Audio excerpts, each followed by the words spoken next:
my name's Jade and today we're going to be talking about Unite Me by Tahereh Mafi. This is the bind-up of novellas that go along with the Shatter Me series. So we have Destroy Me and Fracture Me. Destroy Me takes place in between Shatter Me and Unravel Me, is from Warner's point of view, and Fracture Me takes place in between Unravel Me and Ignite Me, is from Adam's point of view. They're not like, in terms of like novellas, like my favourite or anything, but they're pretty important in terms of character development and storyline. Destroy Me is fine. I think it's important and good and fine and whatever.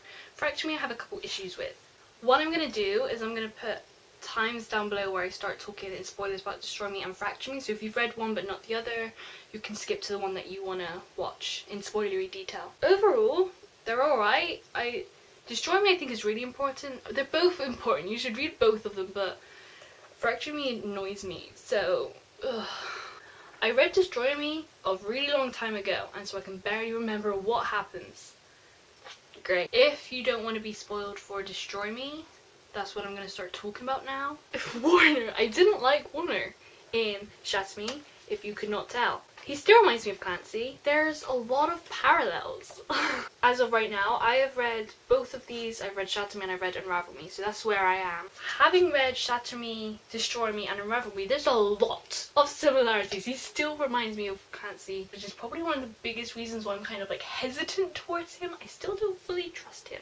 Obviously in Destroy Me, we find out that he's not as evil as we were led to believe. That the guy that he shot him because he was abusive. The whole simulation with the baby thing was actually simulation, like that didn't actually happen. His father is really, really horrible. Anderson, we learned to hate him. But I remember coming out of it and still not fully trusting him, and there was like still issues I had with him. He was still being really controlling over her. It wasn't like coming out of that like, oh my god, I'm in love with Warren. Like I was still solidly team Adam. Adam is sweet and funny and caring. He's kind of obsessed with her in kind of a weird way, in like a Clancy-like way. I liked reading from his point of view. He was kind of to the point, where Juliet kind of goes on a little bit. It was interesting to read and refreshing. And he does care for her, obviously, but I mean, Adam. And he understands Juliet, which is nice. I can see why people like him. I didn't come out of this being like, oh my god, Warner, I'm Team Warner now, blah blah blah blah blah. I still had issues with the guy.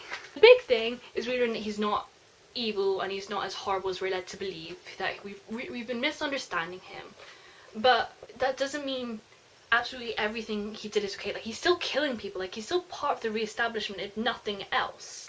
It's really hard because I know he doesn't believe in everything that the re-establishment believes in, but fine, okay, I don't hate him as strongly as I did and I can sympathize with him. And then obviously going into Unravel Me, I'm not all on this Juliet Warner team after having read this. I still think that Adam is sweet and nice and cares for her, and I didn't have any problems with them being together. I thought they were great together. Okay, so now I'm going to talk about Fracture Me, which is, I like this cover so much more than this cover, but it's on the back with all this stuff. Fracture Me is from Adam's point of view, and it takes place in between Unravel Me and Ignite Me.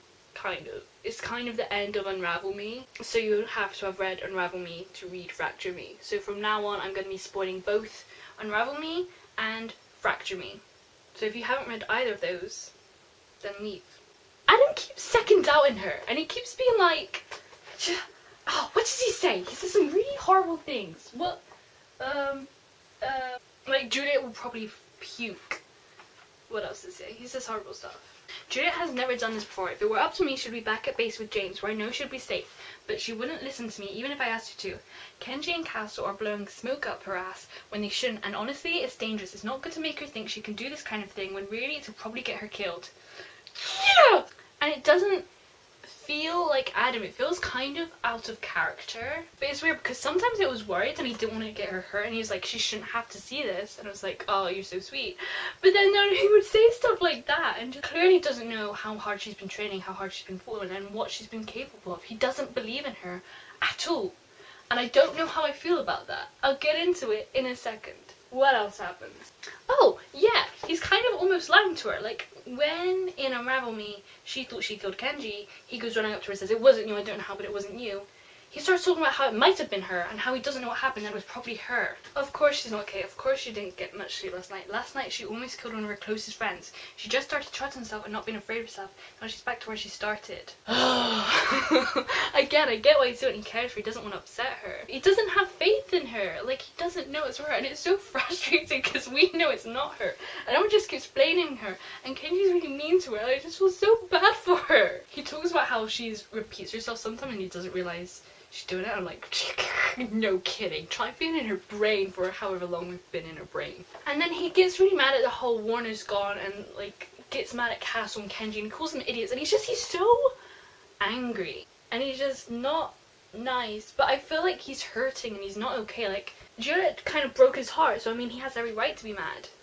But I didn't imagine him being this angry, and he says he's an angry version of himself, but after all he's been through, like, I forgive him. Side note, I love Kenji. See more of the Adam-James relationship, which is nice. I like how close they are. Adam kind of does boss him around a little bit. I felt bad for James, and he was like, well, Kenji would tell me?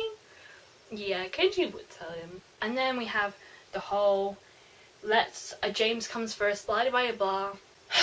Of course James comes first. There's nothing wrong with James coming first. Of course he comes first. But he wouldn't let Kenji stay, and like he was like, we all have to go there right now. He didn't even care about anyone else in a really good point. He just wanted James. Fine. But then he kind of just like forgets about her until they get to his house, and then Kenji wants to look for her and he's like, no. Are you kidding me? No, that's not what he would do at all. Obviously he would do it because he did it, but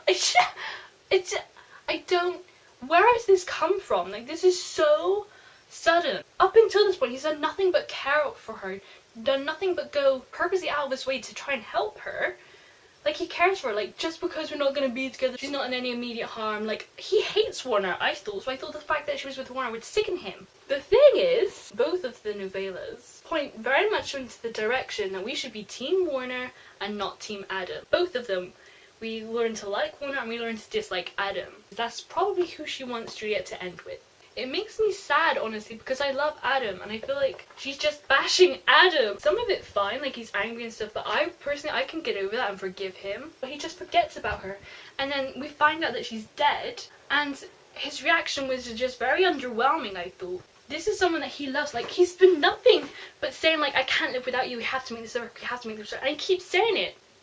Unless, again, he's lying to her. But why would he do that? Why would he bother? And, like, lots of his reactions seem really genuine. She is God, she's done this, this is what has happened, fine. And then we kind of start to like Warner, especially after we read Fracture Me. Warner seems like a dream in comparison. Like, he genuinely cares for her, unlike Adam, apparently. Just... it's so out of nowhere. Like, he would go after her eventually. It's the bit where Kenji has to argue with him to go and find out what's happening. Kenji says, I thought you were supposed to be in love with this girl. What's wrong with you?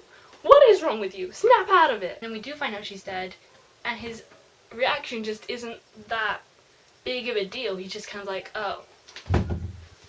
Yeah! And everyone's consoling Kenji, who seems more upset than Adam. Honestly, I'm more frustrated about the way it's been done than at actual Adam. I'm still, like, obviously after all we've been through, especially with Unravel Me and both of these combined, you do naturally lean towards Warner, and I kind of am leaning more towards Warner after that. This is the way it had to be.